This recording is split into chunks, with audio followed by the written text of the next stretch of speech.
Oh my goodness. I'm not used to getting up so early in the morning. I drove in from Chico. Puts me at 5 a.m. But you're all wide awake, and I'm going to awaken myself as the words flow from my mouth. It's really a joy to be here with you. I think I'm going to open with something that will ground me, and hopefully it will ground you. I understand that in your early service you don't have any music. So come with me for a moment, if you would. Oh, great Spirit,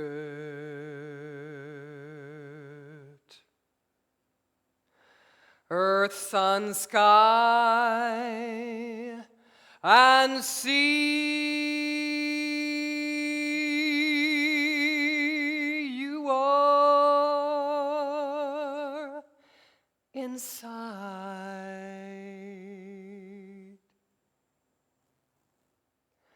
and all around,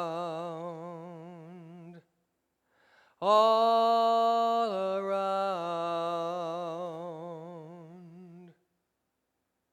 all around me.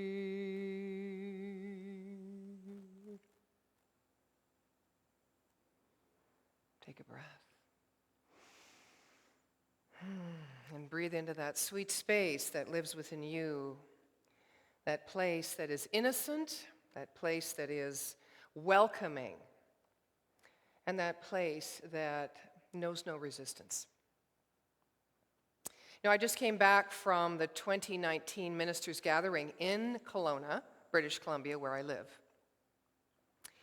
And I want to share with you that it was probably, in my 23 years, the most visceral experience I had of individual authenticity, vulnerability, and transparency. Now, the reason I believe the God of my understanding drew me to the art of clowning was because I was a very sad, intense, and intensely serious individual. And because of that, and because that was born from a place of feeling shy and unworthy, I kept to myself quite a bit. And I was very serious about how I presented who I was being, how people saw me, what I thought of myself, what other people thought of me, and it just drove me into this little space, under the mushroom. Just quiet, just be a good girl, that space, good boy. And so I spent the last 10 years working in the Center for Spiritual Living as the volunteer chair of something called the Phoenix Bridge, the phoenix rising from the ashes. Why? Because I believe we teach what we need to learn. Right? We're always growing and expanding to meet that evolutionary path consciously of who and whose we are. And so this Phoenix Bridge was all about helping to shepherd individual ministers in their times of challenge and change and transformation. Now, what's inherent about being a minister is that we feel we have a greater responsibility to get it right? Because we're kind of under the microscope, or so we think we are. But it's really no different than each and every person. We all believe that the world is looking in on us. And one day, they're going to find out who we really are. Oops. Yeah. So we're kind of on our best behavior. Well, this conference, and I just stepped down from the chairmanship, by the way, and this conference was all about having a real conversation between ministers. And ministers often posture and themselves. And they don't really say, "Hi, how are you?"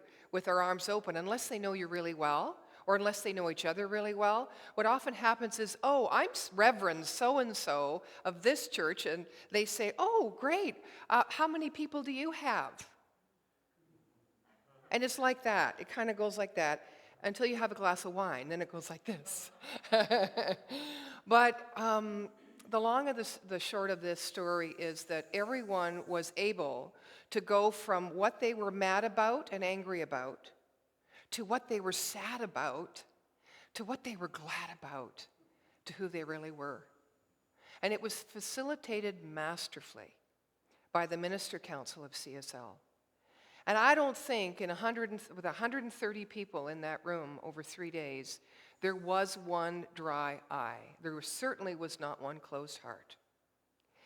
And I share this with you because we all have that journey to get to the place where we know that we know. Now, humanity knows. The reason I say that is because unless we embrace that humanity, our humanness, the human elements of who we are, and the aspects of all of who we are, not just the parts of us that we feel safe presenting, but all of who we are, until we embrace that, our wholeness. And I'm not just speaking from an absolute spiritual perspective. I'm speaking from the perspective of our humanness. Until we embrace it, we will never know our divinity. Thank you.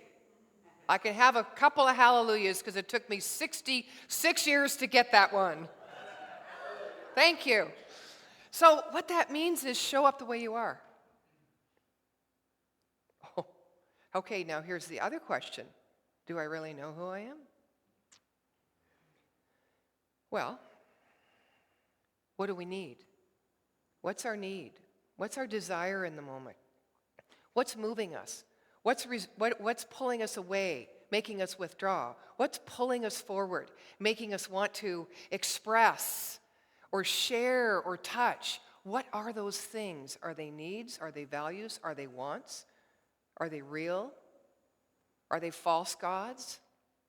How do we just be who we are? You know, it seems like such a simple question. We knew once upon a time, but we didn't know that we knew. And then we started learning things, and then we wanted to show that we knew a lot.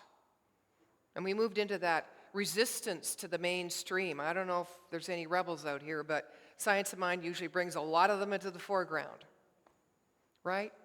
Forging your own path, not wanting to do it the way everyone else does it, and yet, psychologically, we're indoctrinated by race consciousness, by the societal norm, by the news.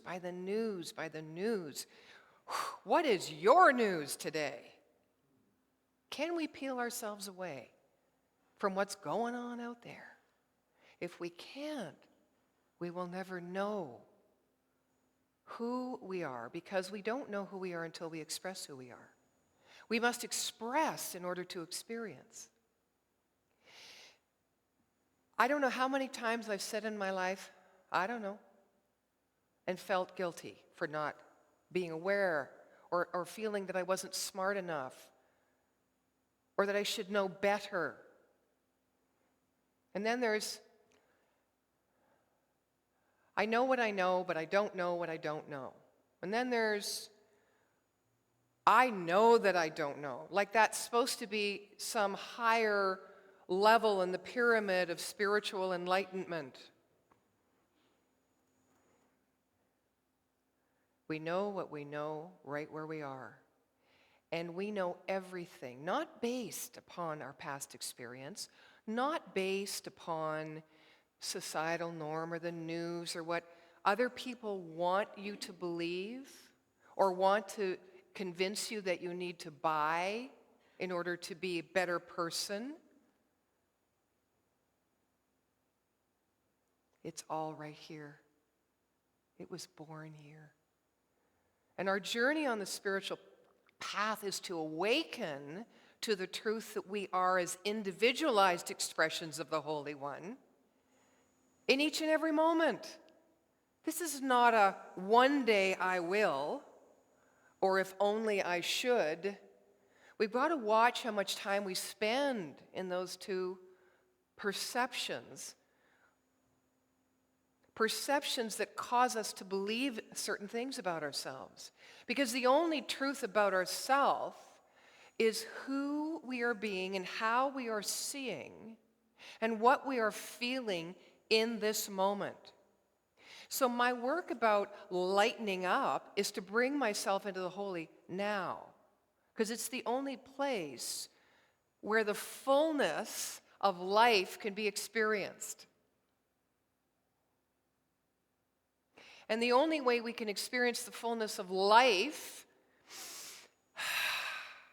in its shadow and in its goodness is to give the fullness of life in our shadow and in our goodness to the world. Because there's only one thing going on. It's called God. The God of our understanding, whatever that is, Spirit, divine, Mother, Father, God. And so we must come to that place of communion, of union. I like to call it the mystical marriage.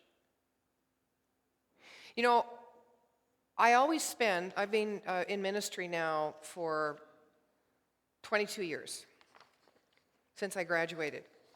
Pretty, huh? Look at this. It's really good. It's really good, and I never look at them. But you know, we always have to prepare, don't we? We have to prepare. But my best preparation is going, I trust.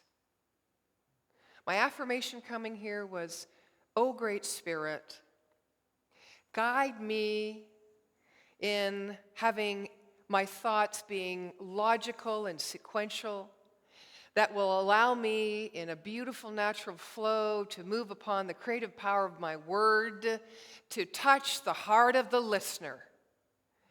This is not a lesson. You don't need lessons. You need open experiences, open-hearted experiences, open-minded willingness to come out and play. Yeah. Some people say, well, we need to lighten up, we need to lighten up. That's a job. We got to work at that. Yeah, it's really work. It's a lot of work to lighten up. And I think my work is pretty serious. I look at that as serious, but I don't look at me as serious anymore. I'm like, I always thought I was like a chameleon growing up. I was this, I was that.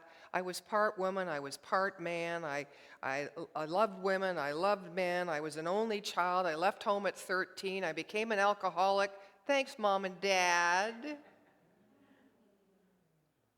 Thanks, Mom and Dad. You bet. And then I started working, and then I was kind of oblivious for a while, and somehow I found my way through theater, singing, dancing, all those wonderful things, to clowning. I'd hit rock bottom, and I became a clown. See, I never would have thought that on my own. I would not have thought that. I looked in the mirror and I went, bozo? I don't think so. I had other visions, but nothing was happening in my life. The clown resurrected my spirit. And the clowning led me to ministry. I clowned for 23 years, and I became a minister. I've been a minister for 22 years. How did that happen? People don't get it. I didn't get it. Both were divine intervention. Neither I would have thought of choosing for myself because I could not see myself in that. What is it you cannot see yourself expressing as? It's probably that very thing that you could perhaps just not contemplate, not work at, not journal, not pray about, just step into it. Just step into it. Preparation is great because preparation leads you, spiritual preparation leads you to be able to take the step. So what is it in your life that would bring you more out fully? That would bring you more joy in being? Thomas More, who wrote Care of the Soul, talks about that crack in the cosmos, that look into the peek into the divine mystery that is already all existing because you're whole right now. You were born that way. It's right where you are. So what is it that if you expressed it might give you a new sense of life, might help you take a deeper breath, and maybe even giggle inappropriately? What is it that would help lighten your spirit and open your mind and touch your heart? We do know. We do know because man didn't make itself. We were created, as you've heard a number of times, right? In the image and the glory of the Holy One, whatever you call that. And we have an opportunity to bring ourselves fully present, heart opened, mind opened. You can be vulnerable, even in transition. Transition's going to be hard no matter how you are. But it's less hard if you're open to let the movement of the universal creative process, of this spiritual idea moving its energy from the invisible realm into the visible realm, into the form and experience of your life. It's going to be easier if you welcome it and don't resist it. Right?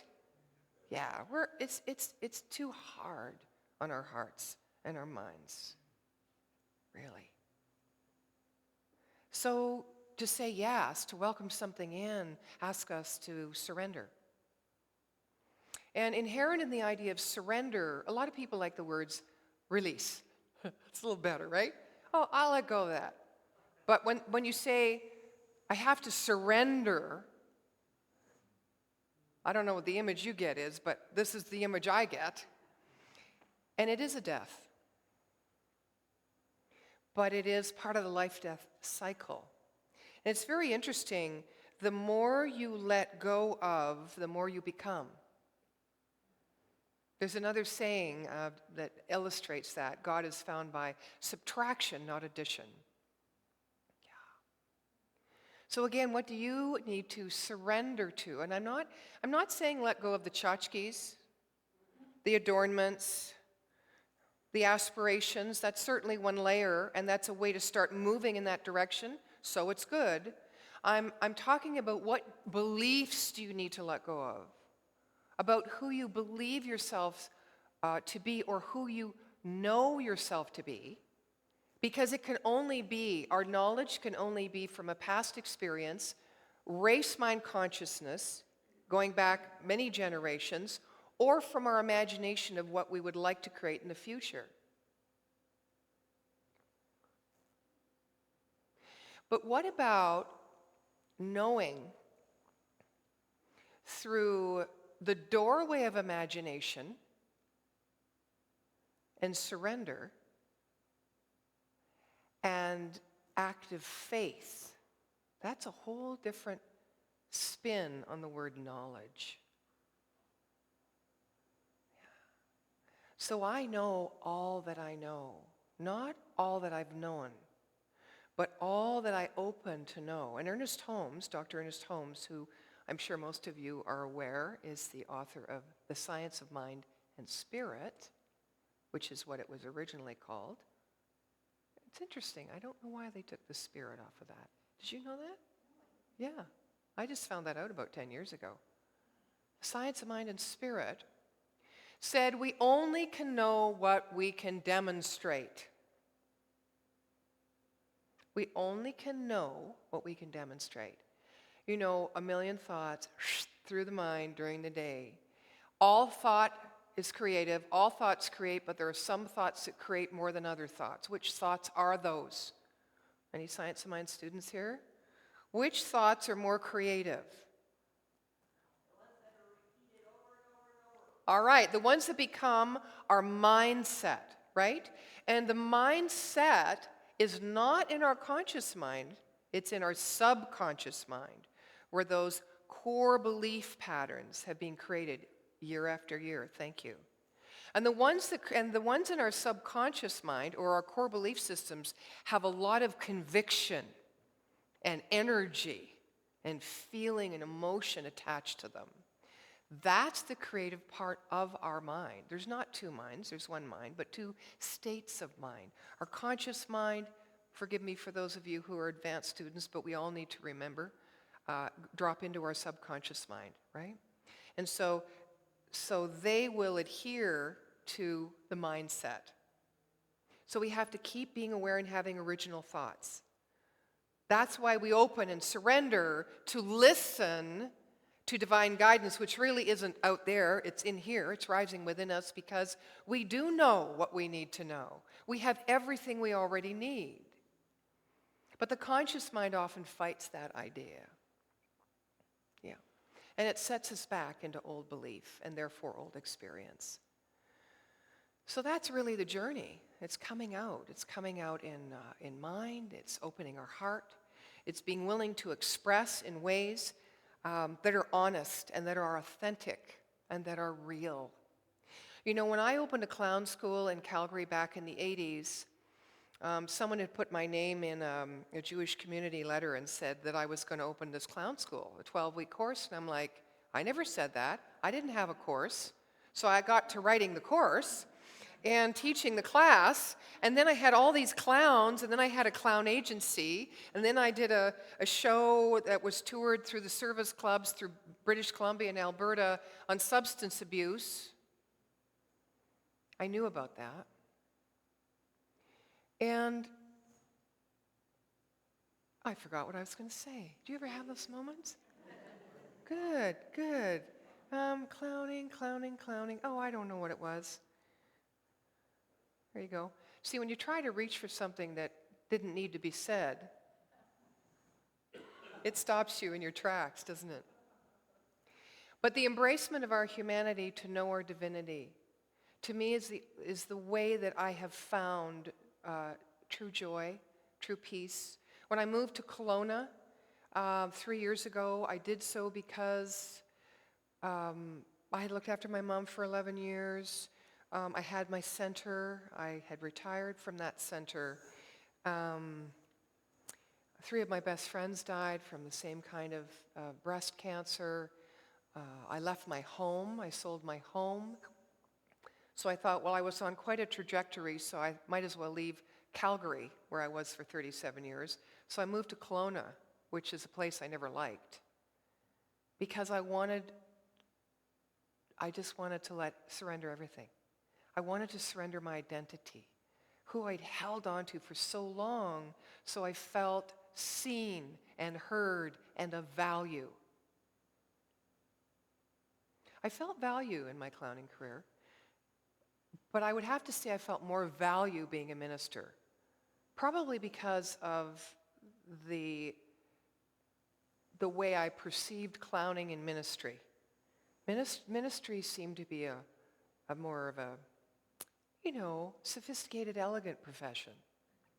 Clowning was like I still don't know what that is, but it birthed me. And it birthed me because I could stand in the moment, in character, which I created, which is an aspect of me, and feel what I needed to feel for the first time in my life. I could express it in exaggerated, animated ways through humor and play, and clowning. From the red nose of the bottle, I moved to the red nose of the clown, and I was healed. I no longer needed to escape anything because I was bringing myself full force, vulnerable and real, into life.